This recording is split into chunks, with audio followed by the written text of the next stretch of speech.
Welcome to our channel. నమస్కారం.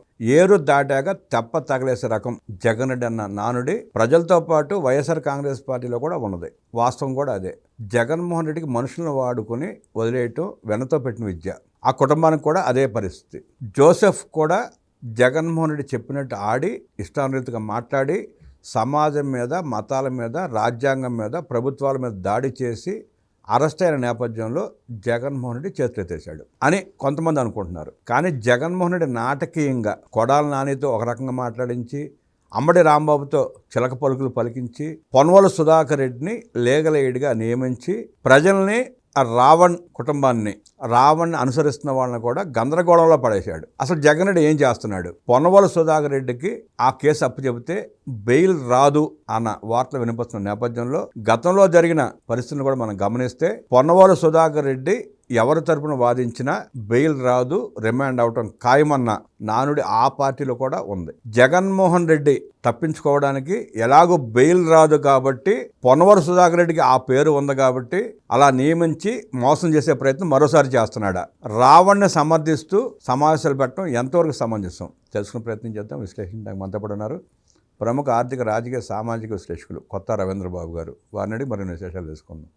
Sir నమస్తే. నమస్తే. ఇందాక ఇంట్రోలో చెప్పుకున్నట్టు జగన్మోహన్ రెడ్డికి ఏరు దాటిన తర్వాత తెప్ప తగిలేయటం ఈజీగా చేసే పని. గతంలో చాలాసార్లు చూసాం, చాలా మందిని ముంచేశాడు మధ్యలో. ఇప్పుడు రావణ్ కూడా అలియాస్ జోసెఫ్ అలియాస్ రావణ్, అతను కూడా అలాగే ముంచేశాడు. కొంతమందితో మాట్లాడిస్తున్నాడు, ఇంకొంతమందితో వేరే రకంగా మాట్లాడిస్తున్నాడు. అన్ని ఆ పార్టీలో జరుగుతున్న పరిణామాలే. పొన్నవోలు సుధాకర్ రెడ్డిని లీగలేడ్గా నియమిస్తున్నా అని చెప్పి మాట ఇచ్చాడు ఆ రావణ్ని అనుసరించే వాళ్ళకి. పొన్నవోలు సుధాకర్ రెడ్డికి స్పష్టమైన పేరు ఉంది. పొన్నవోలు ఏ కేసు చేపట్టినా బెయిల్ రాదు, రిమాండ్ గ్యారంటీ అన్న ప్రచారం కూడా ఉంది. ఎటాకు బెయిల్ రాదు కాబట్టి అలా పొన్నవోలు కొట్టుకుపోతాడులే అన్న ఉద్దేశంతో జగన్ రెడ్డి ఈ ప్రక్రియ మొదలుపెట్టాడంటారా? ఇప్పుడు జగన్ రెడ్డి గారి వ్యూహం నిశ్చితంగా మనం మొదల నుంచి గమనించినట్టయితే ఒకటి కనిపిస్తూ ఉంది. ఆయన వ్యూహం యూజ్ అండ్ త్రో. గతంలో విచ్చలవిడిగా సోషల్ మీడియాని అడ్డు పెట్టుకొని కొంతమంది వ్యక్తులకి ఫండింగ్ ఇచ్చి ఇష్టం వచ్చినట్టుగా దుష్ప్రచారం చేశారు. వాళ్ళందరి మీద కూటమి ప్రభుత్వం అధికారంలోకి వచ్చినాక చట్టపరమైన చర్యలు తీసుకుంది. అందులో రవీందర్ రెడ్డి లాంటి వాళ్ళు చాలామంది ఉన్నారు. బ్యాచ్ చాలా పెద్ద బ్యాచ్. అది ఫండింగ్ ఇచ్చి చేపించారు అనేది తేటతెల్లమైంది. ఎప్పుడైతే ప్రభుత్వం చట్టపరంగా చర్యలు తీసుకుందారో వాళ్ళు కనుమరుగైపోయారు. రియలైజేషన్ వచ్చి తప్పుడు చేయట్లా. ఇప్పుడు మీరు ప్రస్తావించిన ఈ టాపిక్లో legal angle, logical angle, political angle మనం డీటెయిల్గా విశ్లేషణ చేసే ప్రయత్నం చేద్దాం పార్టీలకు అతీతంగా. ఇప్పుడు ఈ రావణ్ యూట్యూబర్ అనే అతను ఫస్ట్లో ఈ కేసు బయటకు వచ్చినప్పుడు 4 ఏరియాస్లో బెయిల్ వచ్చినప్పుడు వైఎస్ఆర్సీపీ ప్రధానంగా ఫోకస్ చేసింది, ప్రజల్లోకి తీసుకెళ్లిన నేరేటివ్ ఏంటంటే ప్రశ్నిస్తే అరెస్ట్ చేస్తారా, ఇది మాత్రం తీసుకెళ్లారు. అది ప్రశ్న కాదుగా, దాడికి కూడా కాదు. అది ఇట్ అట్రాక్ట్స్ ఉపా చట్టం, అన్లాఫుల్ యాక్టివిటీస్ ప్రివెన్షన్ యాక్ట్ 1967. ఎందుకంటే ఈయన ప్రశ్నించినందుకు అరెస్ట్ చేయలే. అది భావ వ్యక్తీకరణ స్వేచ్ఛ కాదు. ఆర్టికల్ 19 ప్రశ్నించినందుకు అరెస్ట్ చేయలేదు, తిట్టినందుకు కూడా అరెస్ట్ చేసినా కానీ వెంటనే బెయిల్ వచ్చింది. కానీ ఇక్కడ వీళ్ళు మభ్య పెడుతుంది ఏంటంటే దేశ ద్రోహానికి సంబంధించిన మత విద్వేషాలు రెచ్చగొట్టడం, అంటే నిషేధిత సంస్థల వ్యక్తుల్ని గ్లోరిఫై చేయటం, కీర్తించటం, అంటే నక్సలైట్స్కి సంబంధించిన వాళ్ళని ప్రస్తావించటం, రాడికల్ భావజాలాన్ని ప్రజల్లోకి ఎక్కించటం, అంటే ఉద్రేకపరచటం, ప్రజల మధ్య చిచ్చు పెట్టడం, అదేవిధంగా సింధూర్ ఆపరేషన్ సందర్భంలో పాకిస్తాన్ వాళ్ళని పొగడటం, ఇవన్నీ ఉపా చట్టం కిందకు వస్తాయి. దానివల్ల ఈ చట్టం పెట్టారు. అది వాస్తవం. తిట్టినందుకో విమర్శించినందుకో పెట్టలేదు. ఆర్టికల్ 19(1) గురించి మాట్లాడారు వాళ్ళు. కానీ 19(2) ఆర్టికల్ ఏం చెప్తుంది? భావ వ్యక్తీకరణ స్వేచ్ఛకు కూడా కొన్ని లిమిట్స్ ఉన్నాయి. ఇష్టం వచ్చినట్టు మాట్లాడితే అది భావ వ్యక్తీకరణ కాదు. ఇది మభ్యపెట్టి మొదట్లో ఆ లైన్ తీసుకున్నారు. ఇక్కడ ప్రధానంగా మనం లీగల్ యాంగిల్లో ఆలోచించినట్టయితే జనరల్గా అన్ని కేసులకి, any case, bail is rule, jail is exception. Bail అనేది రూల్, జైలు అనేది ఎక్సెప్షన్. ఉపా చట్టానికి వచ్చేసరికి సుప్రీంకోర్టు గైడ్ లైన్స్ ప్రకారంగా బెయిల్ రిజెక్ట్ చేయడం అనేది రూల్, బెయిల్ రావటం అనేది కష్టం. ఈ కేసులో ఉపా చట్టం కింద పెట్టారు కాబట్టి సెక్షన్ 13 అండ్ సెక్షన్ 39 ఆ చట్టం, ఆ సెక్షన్స్ ప్రకారంగా బెయిల్ రావటం చాలా కష్టం as per supreme court previous guide lines and ప్రెసిడెన్సెస్ case loss ప్రకారంగా. సో ఎప్పుడైతే ఈ పరిణామాలు అర్థమైనాయో తర్వాత ఏం చేశారు, కులం యాంగిల్ ఒకటి తీసుకొచ్చారు. కొడాలి నాని లాంటి వాళ్ళ చేత ఈ రావణం మా పార్టీ వాడు కాదు అని అంబటి రాంబాబు అన్నాడు, కొడాలి నాని అన్నాడు. దానికి తోడుగా రావణ చౌదరి అని ఒక క్యాస్ట్ తీసుకొచ్చారు. రావణ్ గతంలో ఎన్టీఆర్, బాలకృష్ణ, లోకేష్ని పొగిడాడని ఒక యాంగిల్ తీసుకొచ్చారు. అసలు పోలీసులు వెలువరించిన అంశం ఏంటంటే రావణ్ తండ్రి పేరు డానియల్, అతను చౌదరి కాదు. ఇంకొక అంశం వెలుగులోకి ఏమొచ్చిందంటే వాళ్ళ భార్య పేరు చివర రెడ్డి ఉంది, కానీ వాళ్ళు అసలు రెడ్డీసే కాదు, లవ్ మ్యారేజ్, అది వేరే కాస్ట్. అంటే సంబంధం లేని, నిజం లేని ఈ కులం కోణం ఒకసారి తీసుకొచ్చి కొంత హడావుడి గందరగోళం సృష్టించే ప్రయత్నం చేశారు. గందరగోళపరచడానికి, గందరగోళం అంటే కన్ఫ్యూజ్ చేయడం కోసం, ఒక క్లారిటీ లేక. ఎప్పుడైతే ఉపా చట్టం మీద బెయిల్ రావటం కష్టం అని కన్ఫర్మ్ అయిందో, మీరు ప్రస్తావించినట్టుగా పొన్నమల సుధాకర్ని అందులో వకాల్తా ఇచ్చారు, ఆయన తీసుకున్నారు, అంటే ఆయన కన్ఫర్మ్ చేశారు. పొన్నమల సుధాకర్ కేసులు ఎప్పుడైనా ఎక్కడైనా వాదిస్తే అది సక్సెస్ కాదనేది అందరూ జగమెరిగిన రిమాండ్ ఖాయమన్న ప్రచారం స్పష్టంగా ఉంది. సో ఈయన్ని మొదట్లో ఇంకొక స్టెప్ మనం గమనించినట్టయితే, జగన్ రెడ్డి గారిని ఎయిర్పోర్ట్లో రావణకి సంబంధించిన ఫ్యామిలీ మెంబర్స్ని కలిసినప్పుడు పెద్దగా స్పందించలా. మా అవినాష్ చూసుకుంటాడు, దేవినేని అవినాష్ అని చెప్పి వెళ్ళిపోయాడు అప్పట్లో.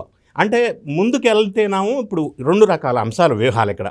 రావణ్ వేసుకొస్తున్నట్టుగా ప్రజల్లోకి గట్టిగా వెళ్తే ఆయన మీద ఆయన మాట్లాడిన మాటలు ఎవరు సమర్థించరు, ఎందుకంటే మత విద్వేషాలు రెచ్చగొట్టే మాటలు మాట్లాడాడు కాబట్టి. దానివల్ల హిందుత్వ ఓట్లు కొంత ఈయనకి డ్యామేజ్ అవుతుందని ఒక వ్యూహం అయి ఉండొచ్చు.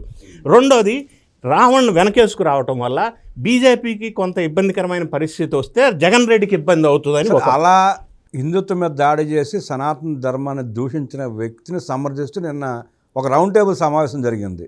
ఆ కేసు పెడుతున్న తప్పు అంటూ వాడు మాట్లాడటం కూడా జరిగింది. అది తప్పు ఎలా అవుతుంది, కేసు పెడుతున్న తప్పు ఎలా అవుతుంది? అతను హిందూ సమాజం మీద, సనాతన ధర్మం మీద దాడి చేస్తే ప్రభుత్వాలు, ప్రజలు చూస్తూ ఉండాలా అన్నది ప్రశ్న. అసలు అదే నేను ఇంత ముందు కూడా, భావ వ్యక్తీకరణ స్వేచ్ఛ కాదది, అది దానికి మించి. అది ఉపా చట్టం పెట్టారంటే దెర్ ఇస్ ఏ సెక్షన్స్ సరిపడా డాక్యుమెంటరీ ఎవిడెన్సెస్ ఉంటేనే కదా పెట్టారు. రెండో అంశం, స్వయంగా ముఖ్యమంత్రి గారు ప్రకటించింది ఒక బహిరంగ సభలో ఏం చేశారంటే, ఈ పర్టికులర్ యూట్యూబ్ ఛానల్ లేదా కొంతమంది వ్యక్తులకి ఫండింగ్ వస్తుంది అనేది కన్ఫర్మ్. అంటే ఆయన ప్రకటించారంటే ఇంటెలిజెన్స్ వాళ్ళ ఆధారాలు, రిపోర్ట్స్ కొంత ప్రాథమికంగా ప్రైమా ఫేసి సాక్ష్యాధారాలు ఉన్నాయని అర్థం చేసుకోవచ్చు. మరి ఫండింగ్ ఇచ్చి కొంతమంది యూట్యూబ్ ఛానల్స్కి ఇవ్వచ్చు, అది తప్పని నేను అనట్లే ఆ పర్టికులర్ పాయింట్ వరకు. కానీ మత విద్వేషాలు రెచ్చగొట్టడం కోసం వీళ్ళని వాడుకుంటున్నారు.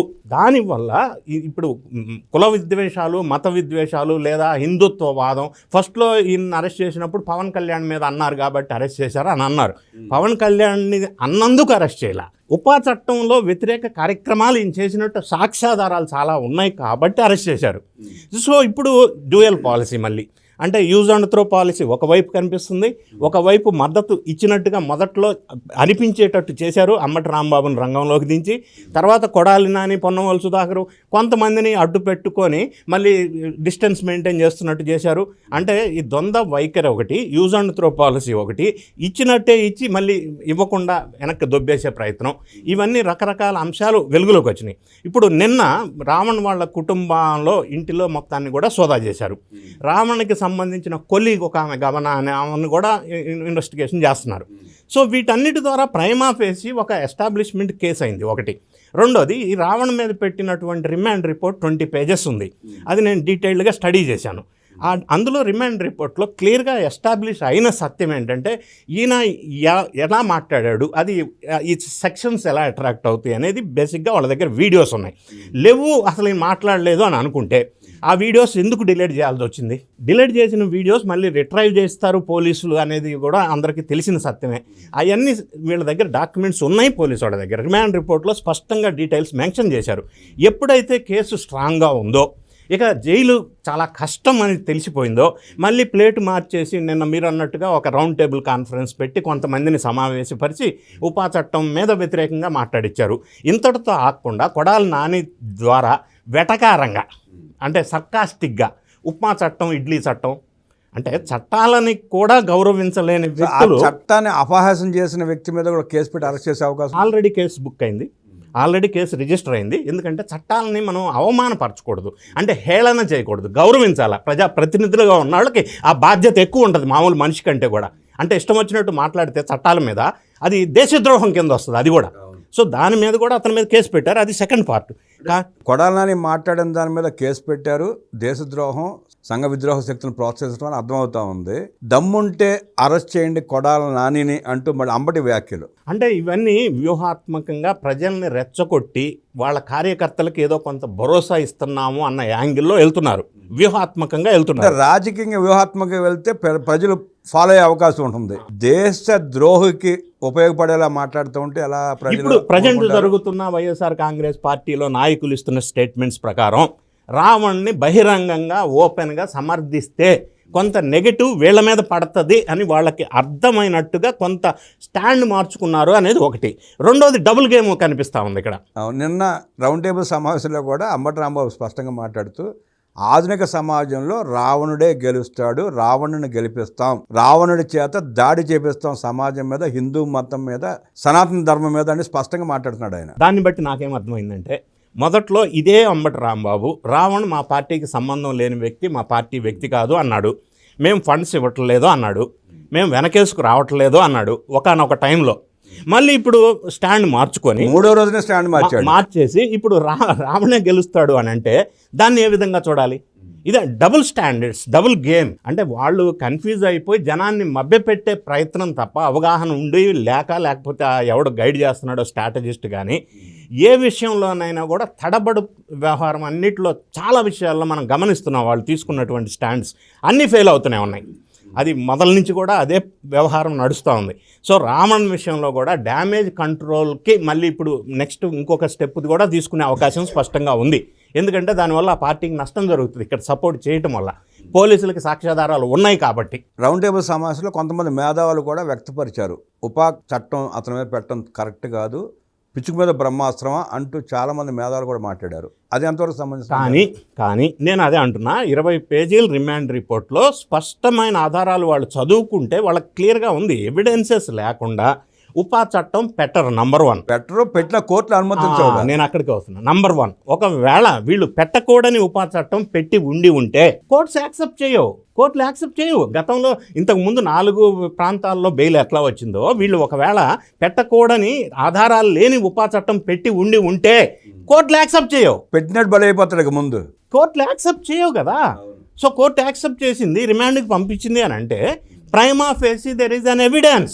అది అర్థం చేసుకోవాలా. ఇప్పుడు మీరు అన్నట్టుగా కొంతమంది మేధావులుగా చెప్పబడుతున్న వ్యక్తుల ద్వారా ఈ రావణ్కి సపోర్ట్ చేసే వ్యూహం నిన్న పన్నారు రౌండ్ టేబుల్ కాన్ఫరెన్స్ అని ఒక పేరుతోటి. కానీ వాస్తవం వాళ్ళకి కూడా అర్థమవుతుంది, వాడు తీసుకున్న స్టాండ్ అనేది వాళ్ళకి బూమరాంగ్ అవుతుంది, రివర్స్ అవుతుంది. రాబోయే రోజుల్లో మళ్ళీ స్టాండ్ మారుస్తారు, డబుల్ గేమ్ ఆడతారు అనేది నేను ఖచ్చితంగా చెప్పగలను ఈ నిశ్చితంగా వ్యూహం గమనించినట్టయితే. ఒక రాజకీయ పార్టీ అధ్యక్షుడిగా జగన్మోహన్ రెడ్డి రాష్ట్ర ప్రభుత్వాన్ని, కూటమి ప్రభుత్వాన్ని రాజకీయంగా ఎదుర్కొని సమాజానికి పనికొచ్చే పనులు లేదా ప్రజలకు అవసరాలను తీర్చే రకంగా పోరాడాలి తప్ప ఇలా అడ్డదారులు తొక్కుతా విషం చిమ్మే వాళ్ళని సమర్థిస్తా ఏం చేద్దాం అనుకుంటున్నాడు? రాజకీయం చేసే అవకాశం ఉందంటారు జగన్ రెడ్డికి? వాళ్ళ స్టాండ్ మొదటి నుంచి ఒకటే అండి, గంజాయి బ్యాచ్ని ప్రోత్సహించాలి, విధ్వంసం, గంజాయి బ్యాచ్ని ప్రోత్సహించాలి అని నేను అన్న మాటని నేను స్టాండ్ అవుతున్నా. ఎందుకంటే తెనాల్లో ఏం జరిగింది? గంజాయి బ్యాచ్ని కదా ప్రోత్సహించారు, విధ్వంసకాండను సృష్టించారు. ఎక్కడికి వెళ్ళినా కూడా పర్యటనల పేరుతోటి రాళ్ళేసి గోల చేసి రచ్చ చేసిన ఇన్సిడెన్సెస్ ఎగ్జాంపుల్స్ ఉన్నాయి. మరి అది విధ్వంసం సృష్టించడం కాదా? సంఘ విద్రోహ శక్తులకు మద్దతు ఇవ్వటం కాదా?